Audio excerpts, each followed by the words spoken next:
ஒரு குழந்தை பிறந்த உடனே இந்த வெயிட்டை அவ்வளோ மைன்யூட்டாக கவனிக்கணும் அப்படின்னா ஏன் அந்த விஷயத்தை நம்ம அவ்வளோ ரொம்ப மைன்யூட்டாக கவனிக்கிறோம்? ஈவன் ஒரு கிராமில் கூட எல்லா குழந்தைங்களும் பிறந்ததுக்கு அப்புறம் அவங்களுக்கு ஒரு வெயிட் லாஸ் பீரியட் இருக்கும். அது வந்து ஒரு natural phenomenon. Excessive anxiety with weight loss வந்து இருக்கக்கூடாது. அதே இது எக்ஸசிவ் வெயிட் லாஸ் இருக்குதுன்னா then we have to address certain things. அதுல மோஸ்ட்லி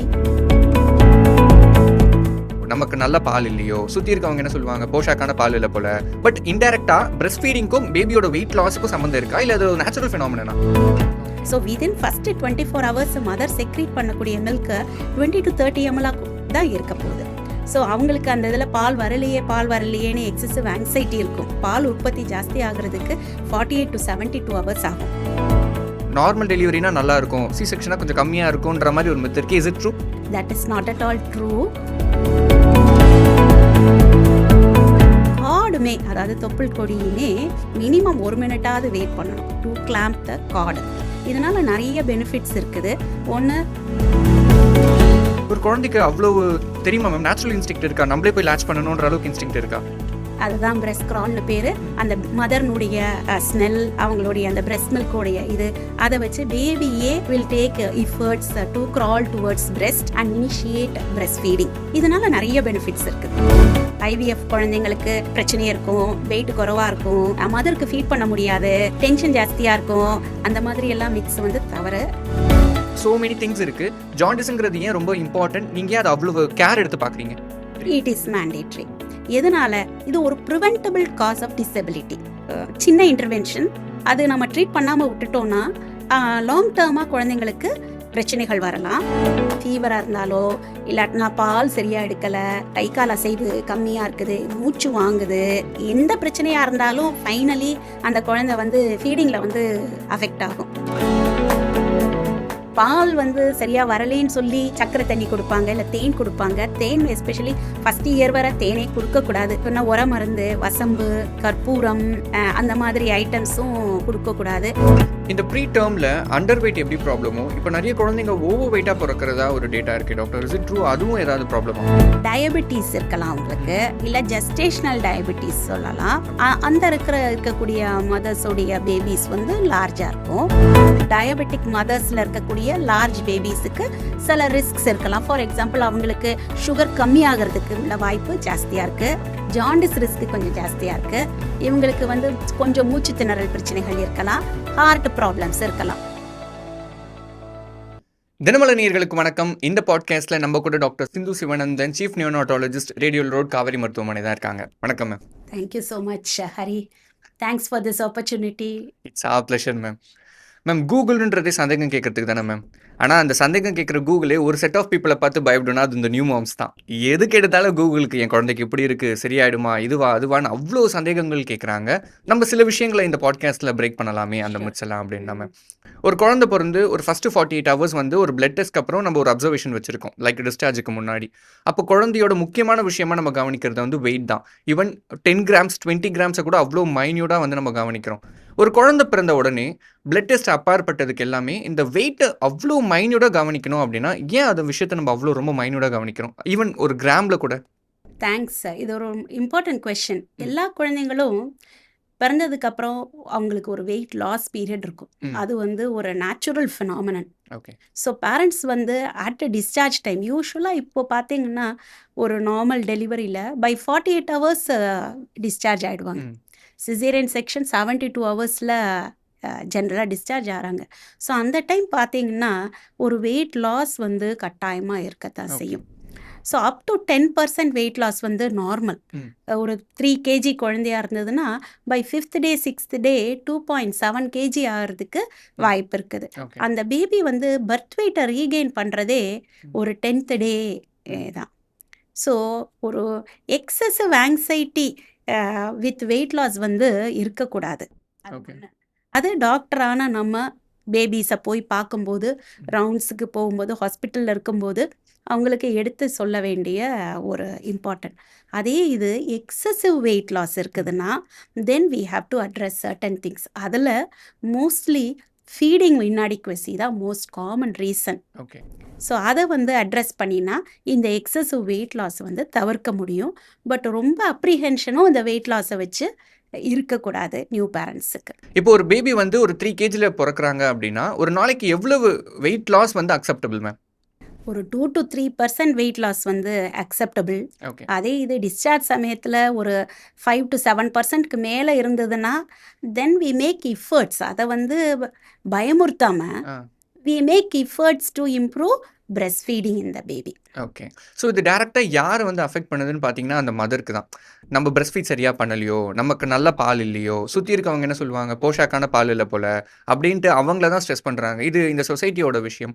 பட் இன்டைரக்டாக பிரஸ்ட் ஃபீடிங்க்கும் பேபியோட வெயிட் லாஸுக்கும் சம்மந்தம் இருக்கா, இல்லை அது ஒரு நேச்சுரல் ஃபினாமினா? வெயிட் லாஸ் வந்து நேச்சுரல் ஃபினாமினன் தான். ஈவன் பிரஸ்ட் ஃபீடிங் நல்லா போனால் கூட இந்த ஒரு natural phase of weight loss வந்து தவிர்க்க முடியாது. But at the same time நம்மளுடைய கவுன்சிலிங்னால we have to educate mothers, அவங்கள வந்து சப்போர்ட் பண்ணணும் so that breast feeding goes on well. இதில் பார்த்தீங்கன்னா அந்த ஃபஸ்ட்டு 2 டேஸ் வந்து அந்த மதருக்கு கிடைக்கிறது வெறும் கொலஸ்ட்ரம் தான். இந்த கொலஸ்ட்ரம் வந்து we have to tell them ரொம்ப இம்பார்ட்டண்ட் ஆனது, திக்காக இருக்கும், அதனுடைய குவான்டிட்டி கம்மியாக தான் இருக்கும். அதுவே குழந்தையினுடைய வயருடைய சைஸுமே ஒரு செர்ரி பழம் சைஸ் தான் இருக்கும். So within first 24 hours mother secrete பண்ணக்கூடிய மில்க்கு 20 to 30 ml தான் இருக்க போகுது. ஸோ அவங்களுக்கு அந்த இதில் பால் வரலையேன்னு எக்ஸசிவ் ஆங்ஸைட்டி இருக்கும். நல்ல அந்த ஒரு மில்க் லெட் டவுன் ரிஃப்ளெக்ஸு அது இதெல்லாம் வர்றதுக்கு, பால் உற்பத்தி ஜாஸ்தி ஆகிறதுக்கு 48 to 72 ஹவர்ஸ் ஆகும். அந்த டைம் தான் இந்த கொலஸ்ட்ரம் மாறி அவங்களுக்கு ஒரு மெச்சூர் மில்க் செக்ரீஷனில் போகுது. ஸோ அந்த ஃபஸ்ட்டு 2 டேஸ் வந்து மதருக்கோ அவங்க சுற்றி இருக்கக்கூடிய ரிலேட்டிவ்ஸுக்கோ as doctors we have to counsel. உங்களுக்கு கிடைக்கிற பால் குழந்தைக்கு பத்தும், நீங்கள் கவலைப்படாதீங்க, keep feeding. So every 2 to 3 hours இந்த இனிஷியல் ஃபேஸில் ஃபீட் பண்ணுறது அவசியம். அவங்களுக்கு பொசிஷனிங், அட்டாச்மெண்ட்டு, அதாவது குழந்தைய பிடிக்கிறதுல எஸ்பெஷலி ஃபஸ்ட் டைம் மதர்ஸுக்கு டிஃபிகல்ட்டி இருக்கும். ஸோ அதை வந்து ரெக்டிஃபை பண்ணுறது நம்மளுடைய ஹெல்த் ப்ரொஃபஷனல்ஸ், அதாவது doctors as well as nurses, அவங்களுடைய இது நம்ம கவுன்சல் பண்ணுற விதத்தில் அந்த ரிலேட்டிவ்ஸ் ஆல்சோ அண்டர்ஸ்டாண்ட். ஓகே, இந்த ஃபினாமினன் நார்மல், இந்த ஒரு ஸ்மால் மில்க் சப்ளை தான் அந்த ஃபஸ்ட்டு 2 to 3 டேஸில் இருக்கும். அதனால் ரொம்ப ஆங்ஸைட்டி மதருக்கு கொடுக்கக்கூடாது. ஸோ அந்த இதில் வந்து எக்ஸ்க்ளூசிவ் பிரஸ்ட் ஃபீடிங் ரேட்ஸில் போகிறதுக்கு இந்த ஒரு கவுன்சிலிங்கும் சப்போர்ட்டும் மிக அவசியம். ஓகே. இந்த நார்மல் டெலிவரி, சி செக்ஷன் அப்படின்னு 2 விஷயத்தில் இதனால வந்து பிரஸ்ட் ஃபீடிங் லைக் அவங்க பால் சுரக்கிறது வந்து ஏதாவது பாதிக்கப்படுமா மேம்? நார்மல் டெலிவரினா நல்லா இருக்கும், சி செக்ஷனாக கொஞ்சம் கம்மியாக இருக்கும்ன்ற மாதிரி ஒரு மித்து இருக்கு. Is it true? That is not at all true. என்ன டெலிவரி ஆனாலும், சிசேரியன் ஆனாலும் வெஜினல் டெலிவரி ஆனாலும் அந்த கோல்டன் அவர் ஃபீடிங், அதாவது ஃபஸ்ட்டு அவருக்குள்ளார as early as possible. But even in caesarean section ஒரு அரை மணி நேரம் 1 மணி நேரத்துக்குள்ளே அந்த பேபி வந்து மதர் சைடில் போய் பிரஸ்ட் ஃபீடிங் இனிஷியேட் பண்ணுறது ரொம்ப so early initiation of breast ஃபீடிங்கில் மதர்னுடைய பால் உற்பத்தியும் ஜாஸ்தியாகும். சிசேரியனுக்கும் வெஜினல் டெலிவரிக்கும் ஒரு வித்தியாசமும் கிடையாது. எஸ்பெஷலி வெஜினல் டெலிவரியில் இப்போ வந்து கான்செப்ட் ஆஃப் 0 செப்பரேஷன், அதாவது மதரும் பேபியும் செப்பரேட்டே ஆக மாட்டாங்க அட் பர்த். அதாவது பேபியை எடுத்து ரிசீவ் பண்ணுறதே மதருடைய டம்மி மேலே, அப்டோமன் மேலே, வயிறு மேலே வச்சு அங்கே தான் பேபியை தொடச்சி கொடுக்குறோம். ப்ரீத் பண்ணுறாங்களா, அவங்களுக்கு செக்ரீஷன்ஸ் ஏதாவது இருக்குதா, அதெல்லாம் பார்த்துட்டு கார்டுமே, அதாவது தொப்புள் கொடியுமே 2 to 3 minutes வரை வெயிட் பண்ணி, மினிமம் 1 minute வெயிட் பண்ணணும் டு கிளாம்ப் த கார்டு. இதனால் நிறைய பெனிஃபிட்ஸ் இருக்குது. ஒன்று, நம்ம டிலே பண்ணுறதுனால குழந்தைக்கு ஒரு good amount of blood supply பிளாசண்டாலேருந்து பேபிக்கு போகுது. இதனால் பேபிக்கு பெனிஃபிட்ஸ் என்னன்னு பார்த்தீங்கன்னா, 4 to 6 மாதம் இருக்கும்போது அவங்களுக்கு வந்து அயர்ன் டெஃபிஷியன்சி, இரும்பு சத்து, அது வந்து டெஃபிஷியன்சி வந்து கம்மியாக இருக்குது. Iron plays a very important role குழந்தையினுடைய டெவலப்மெண்ட்டுக்கு. ஸோ இந்த ஒரு சிம்பிள் இன்டர்வென்ஷன் ஹெல்ப்ஸ் பேபி. இவங்களுக்கு ஹீமோக்ளோபின் லெவல்ஸும் பர்த்தில் ஜாஸ்தியாக இருக்குது. பர்த் வெயிட்டுமே ஒரு 200 grams வரை கூடுதல் இருக்குது. ஸோ அது ஒரு சிம்பிள் இன்டர்வென்ஷன். இந்த டிலேட் கார்ட் கிளாம்பிங்கிறது சிசேரியன்லேயும் நம்ம வந்து பண்ணக்கூடிய விஷயம். ஈவன் ப்ரீடம் பேபிஸுக்குமே நம்ம பண்ணுறோம். ஓகே. செகண்ட் கான்செப்ட் பார்த்தீங்கன்னா early skin to skin contact. ம். அதாவது பேபி வந்து வேயிங், விட்டமின் கே அட்மினிஸ்ட்ரேஷன் அதெல்லாம் டேக்ஸ் அ பேக் சீட். ம். இப்போ அந்த பேபியை ரிசீவ் பண்ணி வார்ம் டவல்ஸில் இது பண்ணி மதரும் பேபியும் ஒன்றா ஸ்கின் டு ஸ்கின் கேரில் மெயின்டைன் பண்ணணும் for at least the first hour after birth. அந்த கங்காரு ஏதோ சொல்லுவாங்களே அதுவா? இது வந்து இதுக்கு வந்து கங்காரு கேர்னு சொல்லிக்கலாம். ம். பட் கங்காரு கேர் ஸ்பெசிஃபிக்கலி ஒரு லோ பர்த் வெயிட் ப்ரீடம் பேபிக்கு சொல்லப்படுது. Okay. But all babies irrespective of அவங்களுடைய பர்த் வெயிட்டோ என்ன ஜெஸ்டேஷனில் பிறக்கிறாங்களோ ம். At birth skin to skin கான்டாக்ட்னு this is for 1 hour, at least 1 hour. Okay. So every 15 minutes ஒரு ஹெல்த் கேர் ப்ரொஃபஷனல் கூட இருந்து அந்த பேபி ப்ரீதிங் சரியாக இருக்குதா, டெம்பரேச்சர் சரியாக இருக்கா, கலர் சரியாக இருக்குதா அப்படின்னு வச்சா அந்த பேபியே பிரெஸ்ட் க்ரால் மூலியமாக ம். அந்த மதர்னுடைய ஸ்மெல், அவங்களுடைய அந்த பிரெஸ்ட் மில்கோடைய இது அதை வச்சு பேபியே will take efforts to crawl towards breast and initiate breastfeeding. Okay. So இது பேர் ஸ்கின் டு ஸ்கின் கேர். இதனால நிறைய பெனிஃபிட்ஸ் இருக்குது. ஒரு குழந்தைக்கு அவ்வளவு தெரியுமா மேம்? நேச்சுரல் இன்ஸ்டிங்க்ட் இருக்கா? நம்மளே போய் லேட்ச் பண்ணணுன்ற அளவுக்கு இன்ஸ்டிங்க்ட் இருக்கா? அதுதான் பிரெஸ்ட் கிரால்னு பேர். ஓகே. இந்த பேபி வந்து ரொம்ப அவேக்காக இருக்கிறது பிறந்த ஃபர்ஸ்ட் ஹவரில் தான். ம். ஸோ அந்த டைம் இந்த baby takes so many efforts. ம். இந்த இதில் வந்து பெனிஃபிட்ஸ் பார்த்தீங்கன்னா ஒன்று டெம்பரேச்சர் இஸ் மெயின்டைன். அம்மானுடைய சூட்டில் குழந்தை மெயின்டைன்ஸ் டெம்பரேச்சர். இந்த மாதிரி ஸ்கின் டு ஸ்கின் பண்ணக்கூடிய குழந்தைங்களுடைய பிளட் சுகர் வந்து ஒரு 15 mg/% ஜாஸ்தியாகவே இருக்குது. ஓகே. பேபியினுடைய க்ரையிங் எபிசோட்ஸ் கம்மியாக இருக்குது. அவங்களுடைய ஃபிசியாலஜிக்கல் ஸ்டெபிலிட்டின்னு சொல்லுவாங்க. ம். அது வந்து அதாவது ஹார்ட் ரேட் இதாகிறது, பிளட் ப்ரெஷர் நார்மலாக இருக்கிறது, அது பெட்டராக இருக்குது. Early start to breast feeding. அதனால் அவங்க லாங்கராக பிரெஸ்ட் ஃபீட் பண்ணுறாங்க. எக்ஸ்க்ளூசிவாக பிரெஸ்ட் ஃபீட், அதாவது தாய்ப்பால் மட்டுமே ம். எக்ஸ்க்ளூசிவிட்டி எடுக்கிறது, லாங்கர் டியூரேஷன் இருக்குது, 4 to 6 months அண்ட் லாங்கராக இருக்குது. ஓகே. மதருக்கு இதனால் நிறைய பெனிஃபிட்ஸ் இருக்குது. ஒன்று, தி ஆக்சிடோசின்ங்கிற ஹார்மோன் ஏர்லியராக செக்ரீட் ஆகிறதுனால மதருக்கு அந்த ப்ளீடிங் எபிசோட்ஸ் எல்லாம் ஓகே. கம்மியாக இருக்குது. ஏர்லியராக அவங்களுக்கு யூட்ரஸ் கண்ட்ராக்ட் ஆகிறதுக்கு ஹெல்ப் பண்ணுது.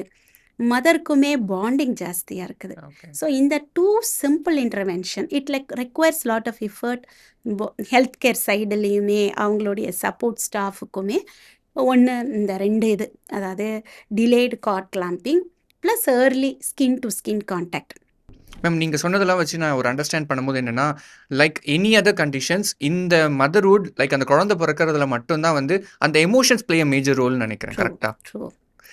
இப்போ இன்னொரு காமன் வந்து ஒரு மித்து இருக்குது என்னன்னா, நிறைய பேருக்கு அந்த இன்ஃபர்டிலிட்டிங்கிற ஒரு இஷ்யூ இருக்குது மேம். அதனால ஆஃப்டர் ட்ரீட்மெண்ட் இல்லை ஐவிஎஃப் ஒரு லாங் ஸ்ட்ரகிளுக்கு அப்புறம் தான் வந்து அவங்க பேபி ஃபார்ம் பண்ணி ஒரு குழந்தை இது பண்ணுறாங்கன்னும் பொழுது நார்மலாக இருக்கிறத விட அவங்களுக்கு ரொம்ப பயமே இருக்குது. அப்போ அந்த மாதிரி வர குழந்தைங்கள் நேச்சுரலாகவே வந்து வெயிட் கொஞ்சம் கம்மியாக பிறக்கும், அவங்க வந்து ட்ரீட்மெண்ட்டில் எடுத்த குழந்தை அதனால வெயிட் கம்மியாக பிறக்கும்ன்ற ஒரு திங் இருக்கே, அது உண்மையா? ஹரி, இந்த மித்தும் ரொம்ப தவறானது. நிறைய மித்து தவறானதாக தான் இருக்குது. ஆமாம். ஸோ அன்லஸ் அந்த பேபி வந்து ஒரு ப்ரீடம் பேபி, ஆனால் அது வந்து any preterm baby, even normal ப்ரெக்னன்சியில் கூட நமக்கு வந்து ப்ரீடம் பேபி வர்றதுக்கு வாய்ப்பு இருக்குது. So it is a false myth. IVF குழந்தைங்களுக்கு பிரச்சனை இருக்கும், வெயிட் குறைவாக இருக்கும், மதருக்கு ஃபீட் பண்ண முடியாது, டென்ஷன் ஜாஸ்தியாக இருக்கும், அந்த மாதிரி எல்லாம் மிக்ஸ் வந்து தவறு.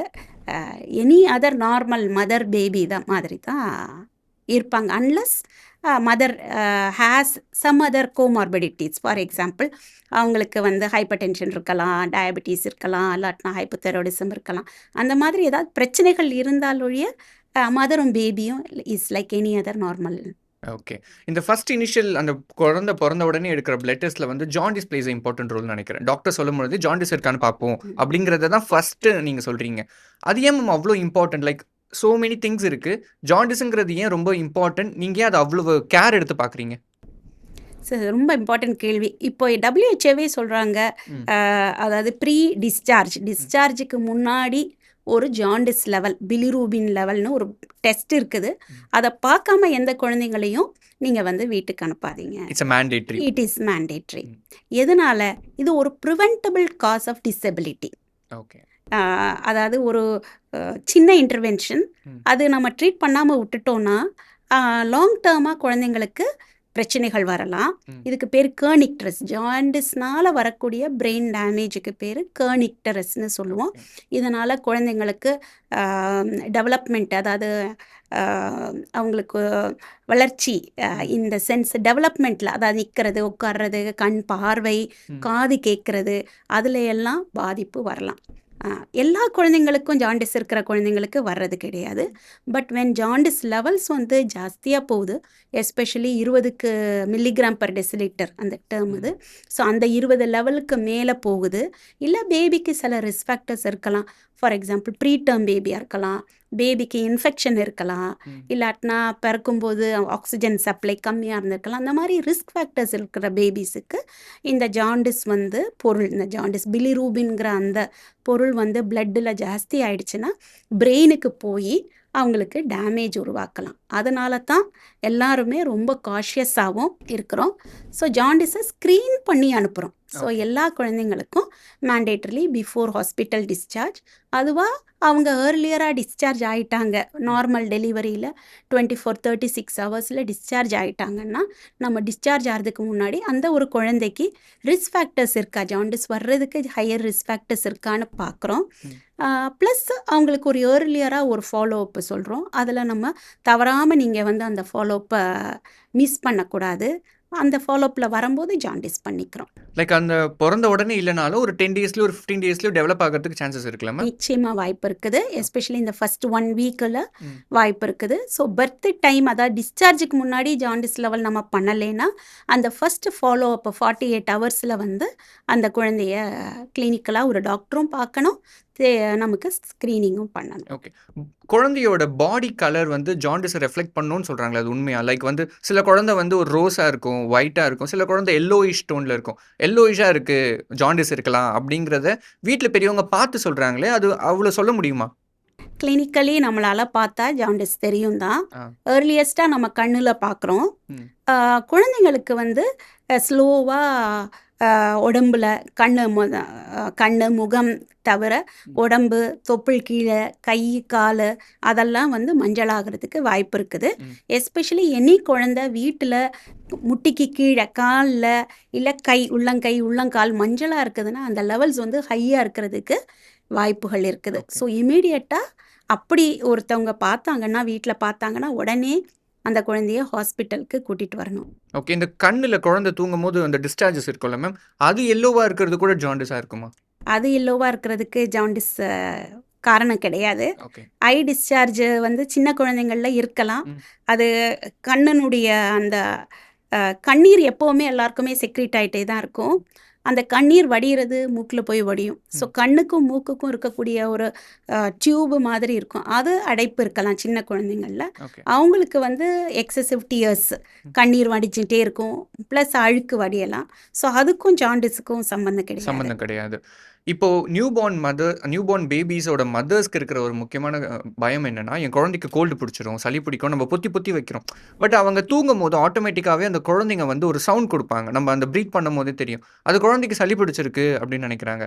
அந்த சவுண்ட் வந்து காமன் தானா, இல்லை குழந்தைக்கு சளி பிடிக்கிறதுக்கான அறிகுறிங்களா மேம்? அது குழந்தைக்கு வந்து நேச்சுரலி சளி பிடிக்கலாம், மூக்கு லேசாகவும் அடைக்கலாம். அவங்களுடைய மூக்கு துவாரங்கள்லாம் சின்னது. ஸோ அதனால் ஒரு மூக்கு அடைச்சிருக்கலாம். டெம்பரேச்சர் ஸ்னோரிங் சவுண்டும் வந்து காமனா? ஸ்னோரிங் சவுண்ட் காமன் கிடையாது. பட் அவங்களுக்கு ஒரு குருன்னு சவுண்டு ப்ரீத் பண்ணும்போது இருக்கலாம். ஸோ இவங்களுக்கு நம்ம என்ன சின்ன இன்டர்வென்ஷன் சொல்லி கொடுப்போம். மூக்கில் வந்து சலைன் ட்ராப்ஸ்ன்னு இருக்குது. ஸோ அது எப்படி அவங்க மூக்கில் அட்மினிஸ்டர் பண்ணலாம். அப்புறம் அவங்களுடைய தலை பெருசு, ஸோ அதனால் தலையணை எதுவும் வைக்கக்கூடாது. ப்ளஸ் ஷோல்டருக்கு பின்னாடி, முதுகுக்கு பின்னாடி ஒரு 1/2 இன்ச்சில் ஒரு துண்டோ ஏதோ மடக்கி வச்சா மூக்கு ஒரு முகர்ந்தார் போல் அவங்களுக்கு ஒரு பொசிஷனிங் கிடைக்கும். ஸோ இதெல்லாம் வந்து மோஸ்ட் கேசஸில் நமக்கு வந்து மூக்கடைப்பு வராமல் இருக்கிறதுக்கு ஸ்மால் இன்டர்வென்ஷன். பட் நிஜமாகவே சளி பிடிச்சிருக்குது, அது நெஞ்சில் சளி இருக்குது, அந்த மாதிரி இருக்குதுன்னா குழந்தை வந்து கை கால் அசைவு கம்மியாக இருக்கும், ம். பெருசாக பால் எடுத்துக்கிறதுக்கு கஷ்டமாக இருக்கும், அழுதுகிட்டே இருக்கும், ஏன்னா மூக்கு அடைஞ்சிருக்குது, ம். மூச்சு வாங்கலாம், ம். இந்த மாதிரி பிரச்சனைகள் இருக்குது, இல்லை ஜுரம் அடிக்கலாம். ஸோ இந்த மாதிரி பிரச்சனைகள் இருக்குதுன்னா அவங்க வந்து வீட்டிலேயே எதுவும் ட்ரீட்மெண்ட் பண்ணாமல் உடனே அவங்களுடைய டாக்டரை அணுகி குழந்தையும் கொண்டு போய் காட்டுறது ரொம்ப அவசியம். ஓகே. அது எந்த பார்டர் லைன் நினைக்கிறீங்க மேம்? ஒரு ரன்னிங் நோஸ் இருக்கு, ஒரு டெம்பரேச்சர் இருக்குன்னா, ஒரு நெறைய டாக்டர்ஸ் இப்ப சொல்றது என்னன்னா, ஒரு ஃபர்ஸ்ட்டே வந்து ஒரு சிரப் குடுத்துறாங்க. ஃபீவர் இருந்தா இது குடுங்க. கன்டினியூஸா ப்ரொலாங்கா இருந்தா மட்டும் வாங்கன்றாங்க. அந்த பார்டர் லைன் என்னன்னு நான் கேட்கிறேன். எந்த ஒரு பார்டர் கிராஸ் பண்ணும்பொழுது நம்ம உடனே டாக்டர் கிட்ட வரணும். இவ்வளோ வரைக்கும் நம்ம வீட்ல வச்சிருக்கலாம் அப்படின்னு சொன்னா எது? ஃபஸ்ட்டு 3 மாதம் வர ஜுரம் வந்து ஜுரம் போய் ஹாஸ்பிட்டலில் காட்டுறது தான் நல்லது. Best. Immediate action. Immediate 33 months okay. 3 months cut ஆஃப்னு வச்சுக்கலாம். ம். அதுக்குள்ள குழந்தைக்கு எனி பிரச்சனை, ம். எஸ்பெஷலி ஃபீவராக இருந்தாலோ, இல்லாட்டினா பால் சரியாக எடுக்கலை, கை கால் அசைவு கம்மியாக இருக்குது, மூச்சு வாங்குது, ம். எந்த பிரச்சனையாக இருந்தாலும் ஃபைனலி அந்த குழந்தை வந்து ஃபீடிங்கில் வந்து அஃபெக்ட் ஆகும். ஓகே. ஸோ அம்மா வந்து அந்த குழந்தை பார்க்குறதுக்கு ஏதாவது பிரச்சனை இருக்குதுன்னு தோணுது, இல்லை சரியாக பால் எடுக்கலைன்னா ம். டெஃபினட்டாக வீட்டில் வைத்தியம் பண்ணாமல் அவங்க வந்து ஹாஸ்பிட்டலில் வந்து காட்டி ஒரு டாக்டர்னுடைய இது இப்போ டாக்டர் பார்த்துட்டு சொல்கிறாங்க ஓகே உங்கள் பேபிக்கு வேறு ஒன்றும் ம். இல்லை, சலைன் ட்ராப்ஸ் மட்டும் போட்டால் போதும்னா தென் தட்ஸ் ஃபைன். ஓகே. அவங்க 3 மாதத்துக்கு முன்னாடி சொந்த வைத்தியம் வந்து பார்க்கவே கூடாது. சில இந்த மாதிரி பண்ணுற வைத்தியங்கள் can result in danger. Ah. For example சில உர மருந்துன்னு சொல்லுவாங்க, ம். அதில் என்ன இருக்குன்னு நமக்கு தெரியாது, எந்த இதெல்லாம் அவங்க இன்க்ரீடியன்ஸ் போட்டு பண்ணுறாங்க. ம். அதை எஸ்பெஷலி வாய்க்குள்ளார கொடுக்கறது, ம். வசம்பு அரைச்சி கொடுக்கறது, ம். இல்லை கற்பூரம் தேய்ச்சி முதுகில் வைக்கிறது, கோல்டு போகும். ஸோ இதெல்லாம் வந்து ரொம்ப டேஞ்சர். எஸ்பெஷலி கற்பூரம்லாம் சின்ன குழந்தைங்களுடைய உடம்புல இருந்து அப்சார்ப் ஆகி அந்த கேம்ஃபர்லாம் வந்து பிரெயினுக்கே பாதிப்பு வரலாம், ஓகே. ஃபிட்ஸு கூட சில குழந்தைங்களுக்கு வரலாம். ஓகே. ஸோ இந்த மாதிரி சின்ன குழந்தைகள்கிட்ட எஸ்பெஷலி அவங்க வந்து ஹோம் ரெமெடிஸ் வந்து பண்ணக்கூடாது. ஹோம் ரெமெடிஸ் அந்த டைமில் வந்து ஒரு சின்ன காஃபு, கோல்டு, அப்பர் ரெஸ்பிரேட்டரி இன்ஃபெக்ஷன் வருது, அதெல்லாம் ஒரு வயசு மேலே இருக்கிற குழந்தைங்களுக்கு பேரண்ட்ஸ் வந்து ரெக்கக்னைஸ் பண்ணுறதுக்கும், ம். சின்ன ஸ்மால் மெடிசின்ஸ், அதாவது ஃபஸ்ட் எபிசோட் ஆஃப் ஃபீவர் வருது, ம். அதுக்கு ஒரு பேராசிட்டமால் மருந்து கொடுக்கறதுக்கும் ட்ரெயின் ஆகிடுவாங்க. டேஞ்சர் சைன்ஸ் ரெக்கக்னைஸ் பண்ணுறதுக்கு ட்ரெயின் ஆகிடுவாங்க. ஸோ இந்த சின்ன குழந்தைங்களில் டெஃபினெட்லி அவங்க வந்து வீட்டு வைத்தியம் பார்க்கக்கூடாது. ஓகே. ஆக்சுவலா இந்த ஜெனரேஷன் நீங்க சொன்ன மாரி இந்த வீட்டு வைத்தியம்ங்கிறது இந்த ஓல்ட் ஸ்கூல் பீப்புள்க்கும், இப்ப நிறைய படிச்ச யங் மாம்ஸ்க்கும் நடக்கிற ஒரு பேட்டில் அப்படின்னு நினைக்கலாம் மேம். இப்போ குழந்தை பிறந்த ஒரு 11 நாள் இருக்கும். லைக் அந்த பேர் வைக்கிற டைம் அப்படின்னு சொல்லுவாங்கல்ல. எல்லாரும் கூடி குழந்தை வாயில அந்த சக்கரை தண்ணி வைக்கிறது, தேன் வைக்கிறது, ஏதாவது ஃபுட் குடுக்குறது அப்படின்ட்டு அவங்களோட ட்ரெடிஷன்ஸ் அதை ஃபாலோ பண்ணுவாங்க. ஈவன் நிறைய பேர் வந்து பெரிய ஹோமம் வளர்த்து அந்த ஸ்மோக் முன்னாடி எக்ஸ்போஸ் ஆவாங்க. அது முடிஞ்சதுக்கப்புறம் குழந்தைக்கு நிறைய பேருக்கு உடல் உபாதை இருக்கு அப்படிங்கிறதெல்லாம் நிறைய பேர் சொல்ல கேட்டிருக்கோம். ஸோ அந்த மாதிரி டைமில் நிறைய வீட்டில் அந்த ட்ரெடிஷன்ஸ் இருக்கலாம் மேம். இந்த சக்கரை தண்ணி கொடுக்கறது, தேன் கொடுக்கறது, அதெல்லாம் பண்ணலாமா? இல்லை அதுவுமே தப்பா? அதுவுமே தப்பு தான்.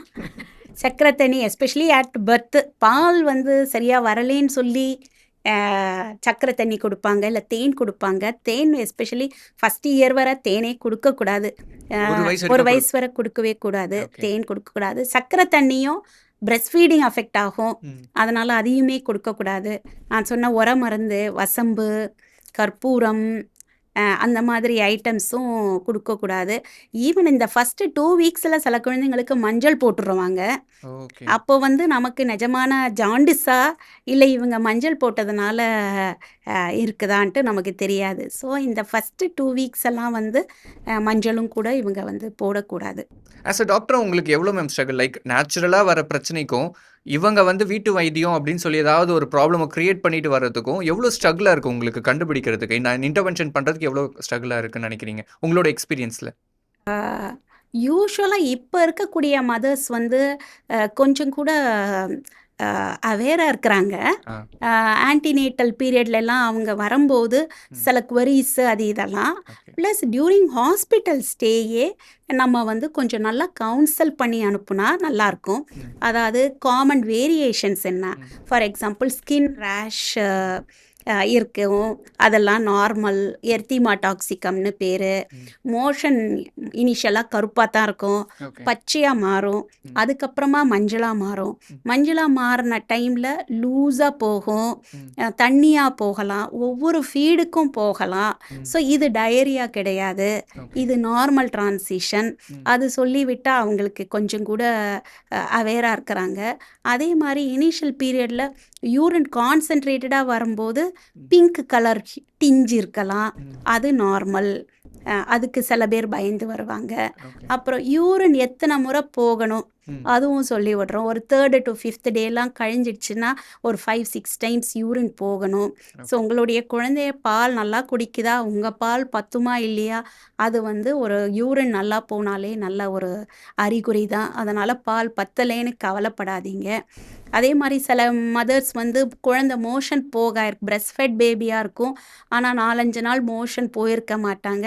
ஸோ அதுக்கும் கவுன்சில் பண்ணி விடுறோம். நீங்கள் வந்து வயிறு உபசம் இல்லை, ம். வாமிட்டிங் இல்லை, காற்று நல்லா போகிறாங்கன்னா 2 நாள் மோஷன் போகலேன்னா வருத்தப்பட வேணாம். ஸோ இந்த மாதிரி ஒரு simple normal variations what to expect அதை கவுன்சில் பண்ணி விடுறோம். ஓகே. ப்ளஸ் டேஞ்சர் சைன்ஸும் நம்ம சொல்லி விடுறோம். ஓகே. ஸோ எதுக்கு பயப்படணும் அப்படின்னு 10 விஷயம்னா, எதுக்கு பயப்படக்கூடாதுன்னு ஒரு 100 விஷயம் இருக்கு. ஸோ அந்த அவேர்னஸ் வந்து தெரிஞ்சுக்கணும். ஆமாம். இப்போ இந்த ப்ரீ டேர்ம் பேபிஸ் நீங்கள் சொல்லியிருக்கீங்க மேம். நம்ம ஸ்டார்டிங்லேருந்து பேசிக்கிட்டு இருக்கோம். ஒரு நார்மலாக பிறக்கிற பேபினா நமக்கு தெரியுது இத்தனை வீக் அப்புறமா ஆரம்பிச்சா வேக்சின் சார்ட்லேருந்து எல்லாமே வந்து ஒரு ஆல்ரெடி ஒரு ப்ரீசெட் ஃபார்மேட் இருக்குது. இந்த ப்ரீ டேர்ம் பேபிஸோட அந்த வேக்சினேஷன் சார்ட்டு இல்லை அவங்களுக்கான கவுன்சிலிங் அவங்களுக்கான ட்ரீட்மெண்ட்ஸுங்கிறது எப்படி மேம் இருக்கும்? அந்த வேக்சினேஷன் எப்போ அவங்களுக்கு ஸ்டார்ட் ஆகுது?